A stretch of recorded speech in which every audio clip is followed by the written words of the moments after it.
Hey everybody, welcome back to another RE9 video. In this video, as the title suggests, I'm going to be talking about 9 things that RE9 needs to do better than RE8 and RE7. 9, obviously, to go with the 9th game in the franchise. So, without further ado, obviously, a quick little disclaimer, this is all based on my own personal opinions and also a lot of people's opinions on the sequel games and also the remakes. So, my own opinions will be mixed in with some of the things that I do choose for what I think they need to do better on and things that I would want from this sequel. And because of the leaks and also the trailers on this list might have already been confirmed with that, but obviously time will tell because the game has not been released. So let's actually get into the list and let's get things started with the first thing that RE9 needs to do better than RE8. Starting with Ruined everything!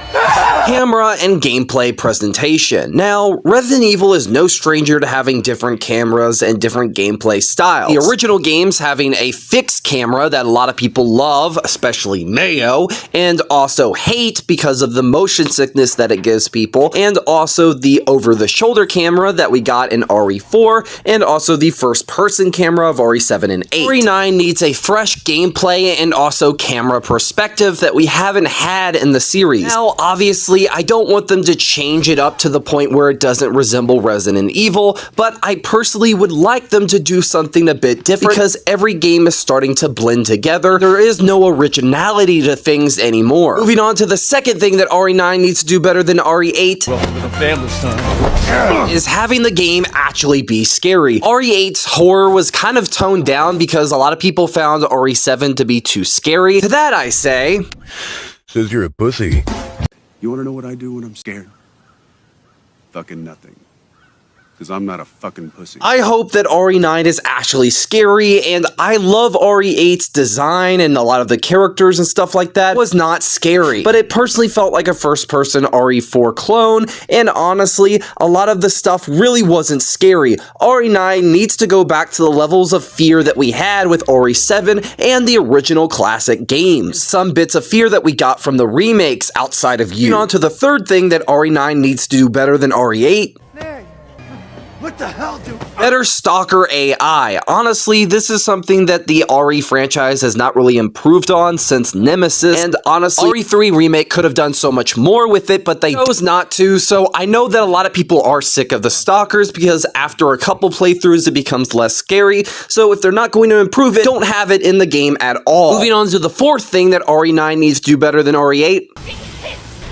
Better pacing and level design. Something that RE8 really struggled with is really balancing and giving you room to explore. The RPD and the Baker's House did not have this problem. Each area flowed within one another. They were mostly interconnected so you could backtrack and get puzzle items and bring them back where they need to be and other various things. RE9 needs to have better level design where you're not being rushed through and you can actually go and backtrack and things can be balanced fairly well where it can be slow but it also can be fast and other various points, but it doesn't feel like you're being guided through every area. Moving on to the next thing that RE9 needs to do better than RE8. I've got this.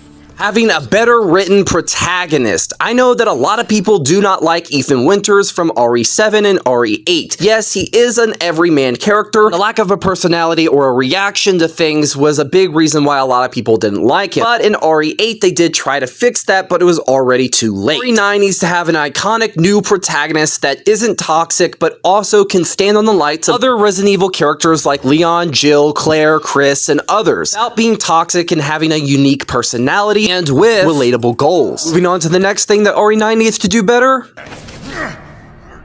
Better handling of the legacy characters like Leon, Jill, Chris, and also villains as well. Something that the RE franchise has even struggled with recently, especially with the remakes. If they're going to bring back some of the characters from the legacy of the original franchise, I personally believe that they need to be handled with care and written in a very unique way where they're not unlikable, but also they do expand on the character that we know and love from those older games. Moving on to the next thing that RE9 needs to do better.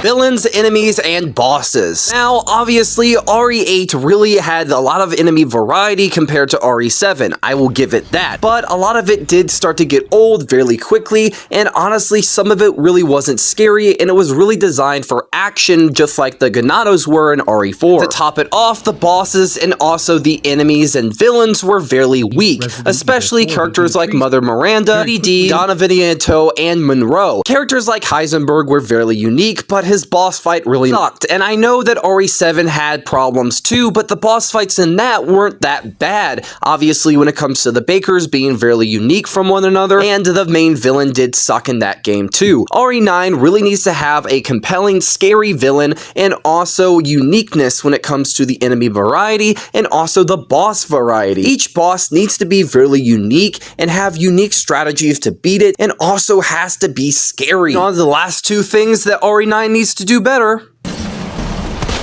better balancing of the survival horror and action elements. A lot of the Resident Evil games have not really struggled with this, but a lot of the newer ones have, where they can't really figure out what they want to be. RE7 brung back that survival horror, and then people complained that it was too scary, and then we got RE8, which leaned into the action elements, which was not bad, but a lot of the games have really struggled in this department, where it's either action or survival horror, and sometimes they really can't find a blend of having both. Now, the remake of Resident Evil 4 did find a striking balance of having survival horror elements, but also having the action moments as well. But it did come at a cost of the goofy, corny dialogue and story of RE4 that people love. But when it comes to RE9, we can't just treat this game like RE4 or the games that came before. It needs to be original, but it also needs to be scary. And it has to find that balance between that survival horror that we all know and love,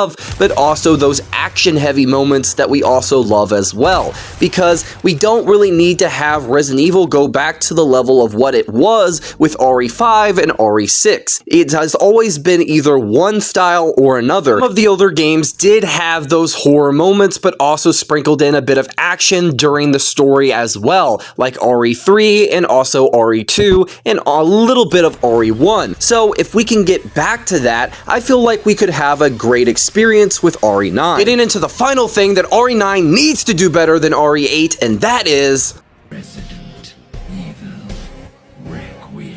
the story. Now, honestly, the Resident Evil games, not everybody is in it for the story. They're here for the gameplay, the survival horror, all that stuff, and obviously the characters. But what is a game without story? And honestly, with RE7 having a very simplistic story, RE8 really having a complicated and annoyingly frustrating, weird story, and a lot of the other games having straightforward but also complicated narratives as well, RE9 needs to have a balanced story that really touches people, but it's not too serious because it obviously is Resident Evil, but it also can be very unique in the Resident Evil games. Don't want RE9 to be a copy of what we've already had in the past, but I also want it to be very unique in the genre of Resident Evil, where it does have connections back to the previous games and has familiar elements, but also does something unique when it comes to its characters and also its story beats. I obviously don't want it to branch too far out in the same way that RE5 did, where it pretty much butchers certain characters,